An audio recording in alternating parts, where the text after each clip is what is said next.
Local Garveyites continue the legacy of Marcus Garvey by Stephanie Gadlin.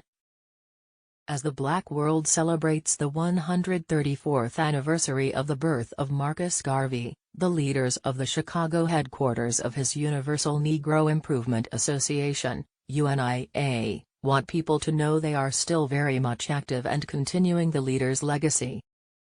Division 401, headed by President Marwa Farrell, a licensed clinical social worker, and labor organizer Tania L. Scott, who serves as the organization's female president, was until recently headquartered in the Garvey House at 330 East 37th Street in Bronzeville. Marcus Garvey was the man, but the UNIA was his work, said Farrell. It was the largest race-first organization in modern times. There is no organization, to date, that has accomplished what he did at a time where there was no TV, no internet and no social media. In 1970, Farrell was born into the UNIA, because both of his parents were active Garveyites. In my family, race work was our religion, he said. It was all about doing what's best for the race. We believed if you'd do what's best for the whole, then the individual would benefit. After moving up through the UNIA ranks, Farrell was elected local president in 2006. Using his background as a social worker, he launched a number of programs throughout the city. At the Garvey House, people could attend a variety of classes designed for multi-generational audiences. Educators included leaders in public policy, agriculture, finance, banking, entrepreneurship, technology, health, and self-defense. We shifted all of that during COVID and started an outreach campaign where we provided food, water, masks and other supplies to elders throughout the community, Farrell said. Very few people were surprised that we were from the UNIA. Many of our seniors know of Garvey's impact on Black life. The UNIA was founded in July 1914 as a social, friendly, humanitarian, charitable, education, institutional constructive and expansive society, according to its constitution. Its motto, One God, One Aim, One Destiny, called for justice and strength, social, friendly, humanitarian, charitable, education, institutional constructive and expansive society. Born August 17, 1887 in Queen Anne's Bay, Jamaica, Marcus Mosiah Garvey traveled extensively as a journalist, orator and entrepreneur in an effort to strengthen the plight of blacks through a Back to Africa and Race First campaign for independence. In 1919, following the Chicago race riot, he arrived in Chicago where he quickly amassed a following as well as staunch opposition.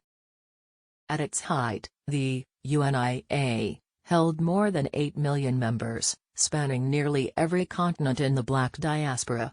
Its economic arm included the Negro World, its globally distributed newspaper, hospitals and clinics, financial centers, Saturday schools, passenger and cargo ships and hundreds of other Black-owned enterprises. Despite the widespread support Garvey received from blacks throughout the U.S. by 1920, his staunchest opposition was not only from prominent Negro leaders such as Dr. W. E. B. Du Bois and Chicago Defender publisher Robert S. Abbott but also J. Edgar Hoover, then the upstart director of the Federal Bureau of Investigation. Public records and historical data reveal as early as 1922, the FBI was following Garvey and his most influential followers, and had infiltrators and agents embedded in various UNIA groups throughout the country. They dubbed him a dangerous tiger. In 1922, the government was successful in prosecuting Garvey for mail fraud and sentenced the father of Pan-Africanism to 5 years in prison.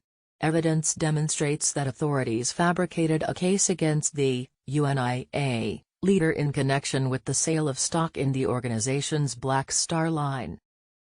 After his release, he was deported to Jamaica, where he continued his work from afar, and where he eventually died at the age of 52 in 1940.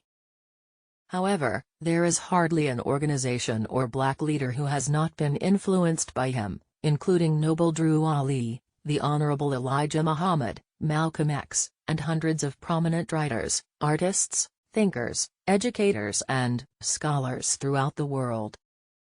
It has been noted by some historians that the UNIA is the grandfather of all black protest organizations created in the 20th century.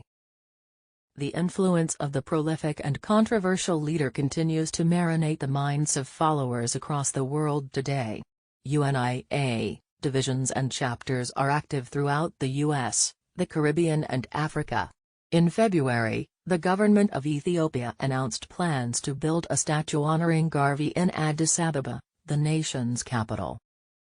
Our work is especially important today in what is happening globally to black people in North America and in Africa, said Scott. We now understand what he meant when he taught us that a race without power and authority is a race without respect. Photo credit, Christian Science Monitor.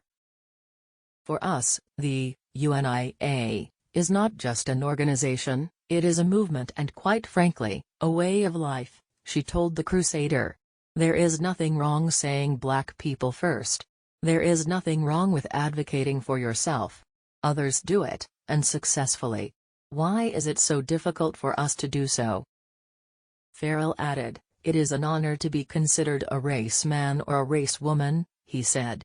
"We are alive and we're working, and in Chicago, we're increasing in membership. We're probably bigger now than we were in the last 20 years. Division 401 shuttered most of its in-person activities as a result of the pandemic. However, once the economy opened and the permission of health guidelines, UNIA members got busy reopening social services programs. In addition, the group was active in Wisconsin when police shot Jacob Blake 7 times in the back, leaving him paralyzed. Blake's uncle is a member of the Chicago division. Shortly after announcing its reopening, the new building owner, Obsidian Collections, announced its intent to put a commercial enterprise in the location and therefore would be moving to evict Garvey's organization from the site.